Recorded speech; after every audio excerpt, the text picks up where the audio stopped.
Panel trafo adalah bagian penting dalam sistem distribusi listrik yang berfungsi untuk mengatur, mengontrol, dan melindungi transformator serta distribusi daya listrik. Berikut adalah bagian-bagian utama pada panel trafo beserta fungsinya.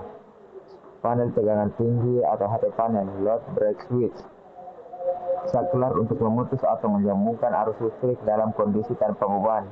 Circuit breaker, pemutus arus untuk melindungi sistem dari gangguan seperti arus lebih atau korsleting. Relay proteksi, perangkat untuk mendeteksi gangguan seperti arus lebih, tegangan lebih, atau hubungan singkat dan mengaktifkan pemutus arus CD.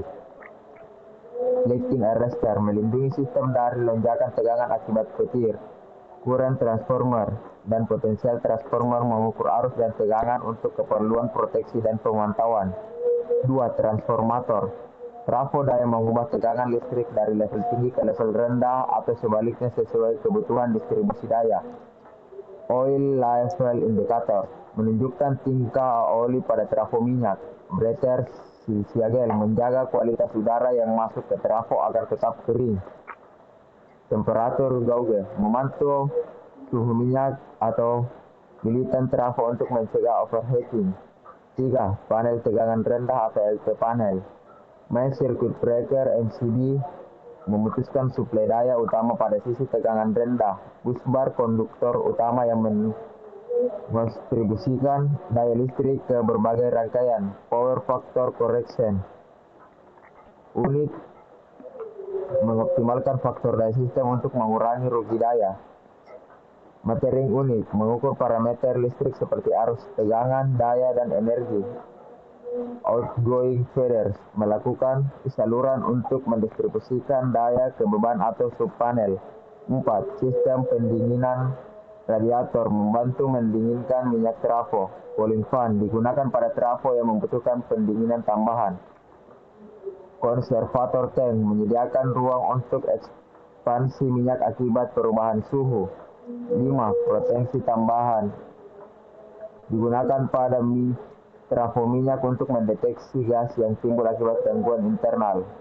Earth fault relay, melindungi sistem dari gangguan arus tanah. Overload relay, mematikan rangkaian jika trafo mengalami beban berlebihan. 6. Panel monitoring dan kontrol SCADA system, sistem kontrol otomatis untuk memantau dan mengendalikan operasi trafo dari jarak jauh. Alarm dan indikator, memberikan Perkenalkan, nama saya Aranya Stefani, DIM 240212501012. Di sini saya akan menjelaskan fungsi tentang panel kontrol gardu induk. Adapun beberapa fungsi penting yang harus diperhatikan. Yang pertama yaitu pemantauan tenaga dan arus. Nah, panel ini memungkinkan pemantauan tenaga dan arus pada setiap jalur distribusi yang memastikan kestabilan pasokan listrik. Nah, yang kedua, pengendali peralatan. Melalui panel ini, operator dapat mengendalikan beberapa peralatan di gardu induk seperti pemutusan sirkus, saklar, dan trafo. Yang ketiga, perlindungan sistem. Panel kontrol memiliki sistem proteksi untuk mendeteksi gangguan atau anomali dalam sistem kelistrikan dan secara otomatis mengoperasikan perangkat perlindungan seperti pemutusan sirkus untuk mencegah kerusakan lebih lanjut. Yang keempat, pengukuran dan pemantauan. Panel kontrol mengafilitaskan pengukuran parameter kelistrikan seperti daya aktif, daya reaktif, frekuensi, dan faktor daya. Nah, yang kelima, alarm dan indikator. Panel ini melengkapi dengan sistem alarm yang memberitahu operator jika ada kegagalan atau masalah dalam sistem kelistrikan seperti hubung singkat atau kegagalan perangkat. Nah, itulah beberapa fungsi panel kontrol gardu induk. Sekian dan terima kasih. Baik, hari ini kita akan menjelaskan secara rinci, secara langsung yang tadi teman-teman tadi telah menjelaskan hal-hal mengenai yang namanya suatu sistem kontrol by trafo. Nah, hari ini ada beberapa macam alat yang dalam suatu alat sistem kontrol suatu trafo 150 kV di gardu induk penyulang. Nah, alat ini yang pertama itu alat ini yang namanya byte control unit. Nah, byte control unit ini satu alat yang dapat memutuskan suatu tegangan, namanya alatnya yaitu PNT, untuk tegangan dan memisahkan suatu tegangan pada saat ada suatu pemeliharaan suatu asrandang atau tower. Nah, dan alat ini berfungsi juga sebagai indikator. Ada beberapa indikator anomali yang ada pada satu trafo, baik ada inhibitory maupun dan lain sebagainya, maka akan muncul indikator merah pada di sisi sini. Kemudian ada beberapa tombol-tombol reset ada di sini, dan tombol-tombol reset juga ada di sini, tombol-tombol kontrol dan remote dan lock. Dan kedua di sini ini namanya suatu struktur gambar lainnya yang dari bus 1 dan bus 2. Nah, ini adalah tombol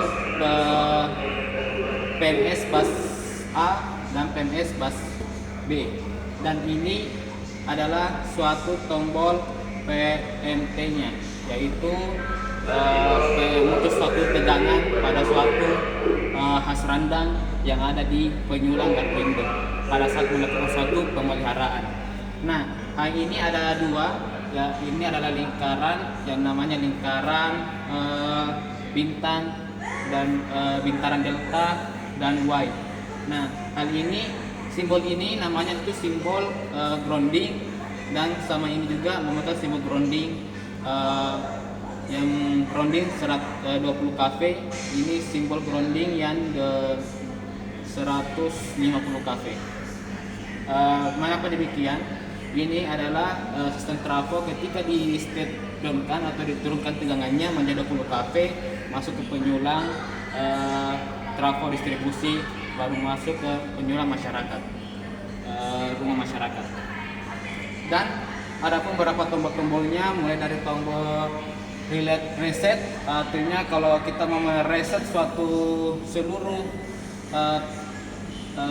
jaringan ini, tombol-tombol ini ada tombol resetnya, ada tes lampnya, lamp text-nya atau lampu-lampunya kita teks, dan kemudian ada kontrol mode switch-nya atau saklar-saklar switch-nya. Ini memiliki dua mode, ada lokal dan remote. Nah, pada saat ini adalah mode remote. Mengapa demikian? Mode remote ini bisa dikontrol di kantor namanya UP2B, unit pembagi tegangan, atau bisa juga dikontrol lewat di remote oleh lokal atau di sini. Jadi pada saat adanya suatu pemutusan tegangan bisa dilakukan di lokasi jauh, di lokasi unit pembagian tegangan, maupun bisa dilakukan di sini. Jadi bisa dikontrol dua arah. Kemudian ada yang namanya ini adalah pembaca suatu tegangan. Nah, pembaca ini suatu tegangan berfungsi, ini alat ini berfungsi untuk membaca suatu tegangan, membaca top position, membaca arus, dan membaca power faktornya. Jadi semua beberapa arus semua terbaca di display ini. Dan kemudian ada tombol darurat ketika terjadi suatu darurat yang tidak kita inginkan, yang tiba-tiba saja pada peralatan hal itu, maka ini adalah suatu fungsinya namanya tombol darurat. Next, kemudian ini sama saja yang tadi di atas, byte control unit. Ini sama saja fungsinya sebagai byte control unit di suatu panel sistem trafo ini. Jadi itulah tadi penjelasan secara singkat mengenai suatu panel sistem kontrol suatu trafo. Terima kasih. Assalamualaikum warahmatullahi wabarakatuh. Perkenalkan, nama saya Muhammad Yusran dengan NIM 24021250011. Di sini saya akan menjelaskan fungsi utama pada sistem kontrol trafo, yaitu yang pertama pengaturan tegangan, yang dimana mengatur untuk menaikkan dan menurunkan tegangan arus listrik sehingga dapat menstabilkan aliran listrik untuk dialirkan ke arah konsumen. Yang kedua yaitu pengaturan arus, yang dimana untuk mengatur arus agar tidak ada adanya over tegangan arus sehingga aman untuk dialirkan kepada konsumen. Yang ketiga yaitu pengendalian sistem, berfungsi untuk mengintegrasikan dan melakukan proteksi kontrol dari gardu induk sehingga dapat mengendalikan secara real time. Terus bagaimana cara kerja kontrol trafo? Yang dimana cara kerjanya itu pertama-tama ketika arus listrik mengalir melalui kumparan primer kontrol trafo, medan magnet dihasilkan sehingga medan magnet ini menginduksikan arus listrik pada kumparan-kumparan sekunder yang kemudian digunakan untuk mengatur tegangan dari arus listrik. Terus yang terakhir yaitu apa sih pentingnya kontrol trafo ini? Yang pertama yaitu dapat menyelesaikan masalah seperti gangguan listrik, kerusakan peralatan, dan kehilangan energi. Dan kesimpulannya yaitu kontrol trafo merupakan komponen penting dalam gardu induk PLN yang berperan dalam mengatur tegangan, arus, dan frekuensi listrik.